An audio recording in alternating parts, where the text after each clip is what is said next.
नमस्कार बालमित्रांनो, मी सौमंगला सुधाकर बारवे, सहशिक्षिका टिळकनगर बालविद्या मंदिर डोंबिवली पूर्व आपणा सर्वांचे इयत्ता 4थीच्या वर्गात हार्दिक स्वागत करते।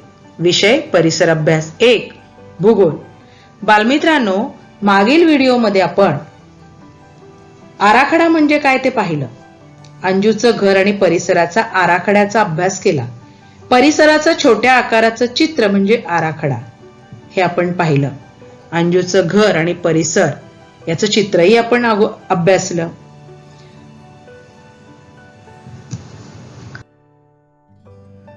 आज आपण अंजूचं घर आणि परिसर याचा नकाशा तुमच्या समोर स्क्रीनवर दिलेला आहे आणि त्याचा आपण अभ्यास करणार आहोत। आता एक गोष्ट लक्षात घ्या, मागील भागामध्ये आपण पाहिलं होतं की आराखडा तयार करताना विविध खुणांचा आणि रंगांचा वापर करतो, हो की नाही। आणि मग जेव्हा आपण नकाशा तयार करतो तेव्हा त्यामध्ये दिशा, सूची, शीर्षक आणि प्रमाण द्यावे लागते।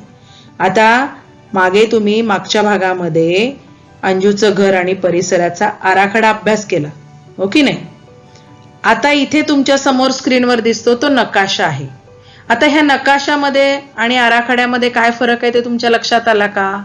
पहा, आता इथे ह्या नकाशामध्ये दिशा चक्र दाखवलेलं आहे, पहा, हो की नाही।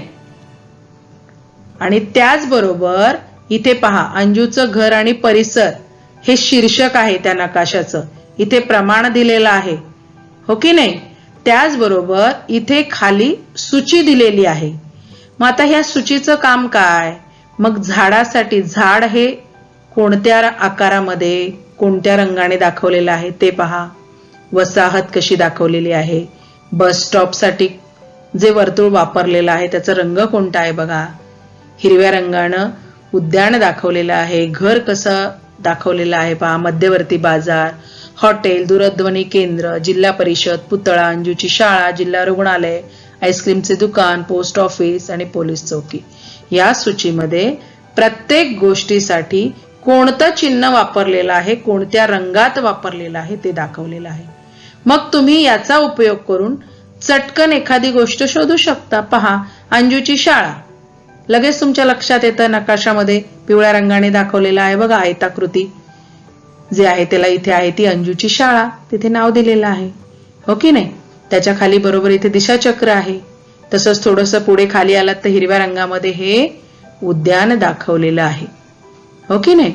त्याच्यानंतर जिल्हा रुग्णालय आहे ते बघा ग्रे रंगामध्ये दाखवलेलं आहे इथे, हो की नाही। लाल रंगामध्ये हॉटेल आहे। ही झाडं बघा, इथे झाडं तुम्हाला दिसतात स्क्रीनवर वेगवेगळी कुठे कुठे आहेत ती। दूरध्वनी बघा, दूरध्वनी केंद्र, पोलीस चौकी, त्याच्यानंतर इथे जिल्हा परिषद कार्यालय, हो की नाही। इथे अंजूचं घर आहे। आता पुतळा चित्रामध्ये आपण पूर्ण पाहिला होता की नाही, शिवरायांचा पुतळा। आता इथे फक्त पुतळ्यासाठी कोणतं चिन्ह वापरलेलं आहे बघा, वर्तुळामध्ये आणखीन एक वर्तुळ आहे आणि पिवळसर रंग दिलेला आहे, हे पोस्ट ऑफिस आहे, हो की नाही। मग तुम्हाला तुमच्या पण घराचा नकाशा तयार करायला सांगितलेला आहे, परिसराचा नकाशा तयार करायला सांगितलेला आहे। आणि मग तो तुम्ही जेव्हा तयार कराल तेव्हा तो नकाशा तुम्ही तयार केलेला तुमच्या परिसराचा नकाशा आणि हा नकाशा दोघंही एकमेकांशी जुळवून पहा आणि मग तुमच्या नकाशामध्ये जर काही उणिवा राहिली असतील, त्रुटी राहिल्या असतील तर मग त्या तुम्ही दूर करू शकता। म्हणजे आता एक गोष्ट तुमच्या लक्षात आली का? आराखडा म्हणजे काय तर परिसराचे छोट्या आकारातले चित्र की ज्यामध्ये आपण विशिष्ट चिन्ह, विशिष्ट रंग वापरले जातात आणि निसर्गनिर्मित आणि मानवनिर्मित गोष्टी त्याच्यामध्ये दाखवल्या जातात। पण जेव्हा नकाशा आपण म्हणतो तेव्हा नकाशामध्ये दिशाचक्रही असते, सूची असते, शीर्षक असतं, शिवाय प्रमाण सुद्धा नकाशामध्ये दिलेले असते। ओके, म्हणजे तुम्हाला नकाशा आणि आराखडा यामधील फरक समजला का सर्वांना? ओके,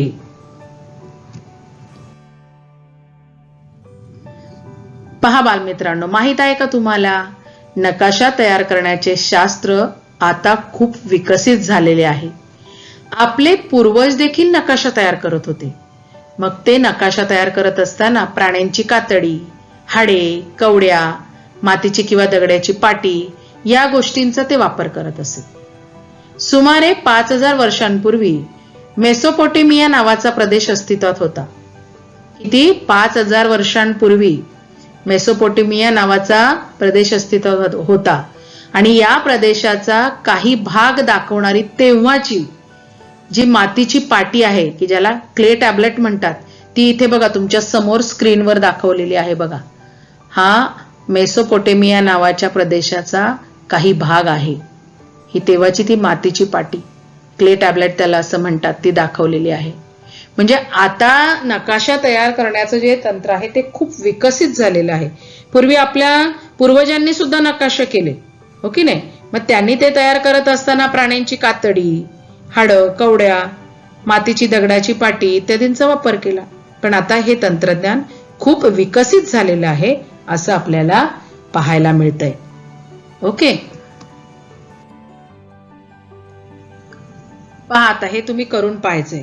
तुम्ही सुरुवातीला केलेल्या निसर्गनिर्मित व मानवनिर्मित यादीसाठी साध्या सोप्या खुणा तयार करा. खुणांच्या आधारे तुमच्या परिसराचा आराखडा एका कागदावर काढायचा आहे, हो की नाही? रस्ता, नदी, लोहमार्ग हे जसे परिसरात दिसतात तसेच आराखड्यात प्रथम तुम्ही काढायचे आहेत आणि मग खुणांच्या सहाय्याने तुम्ही इतर गोष्टी दाखवायच्या आहेत. तुम्ही तयार केलेल्या खुणांची सूची आराखड्याच्या बाजूला तयार करा. त्यांच्या खुणांचा अर्थ त्यांच्या पुढे लिहा. म्हणजे कोणती खूण तुम्ही कोणती गोष्ट दाखवण्यासाठी वापरलेली आहे याचा अर्थ समजला पाहिजे. तुमच्या परिसरातील सूर्योदयाची बाजू लक्षात घेऊन आराखड्यात दिशाचक्र दाखवा. आता या आराखड्याला माझा परिसर असे शीर्षक द्या किंवा नाव द्या. शीर्षक म्हणजेच नाव. आणि तयार झालेला तुमचा नकाशा हा प्रमाणरहित नकाशा आहे आणि मग तो जमल्यास तुम्ही मला पाठवायचा आहे.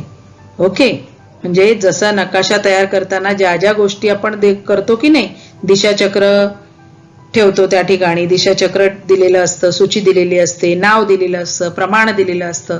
जेव्हा तुम्ही तुमचा परिसराचा नकाशा तयार करणार आहात तेव्हा तुम्ही या सगळ्या गोष्टींची काळजी घ्यायची आहे आणि या सगळ्या गोष्टी त्या नकाशामध्ये तुम्ही दाखवायच्या आहेत.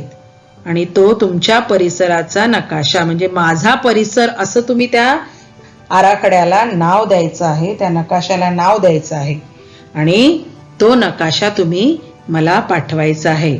समजलंय का सगळ्यांना? या पुढील भाग आता आपण पुढच्या व्हिडिओमध्ये अभ्यासणार आहोत.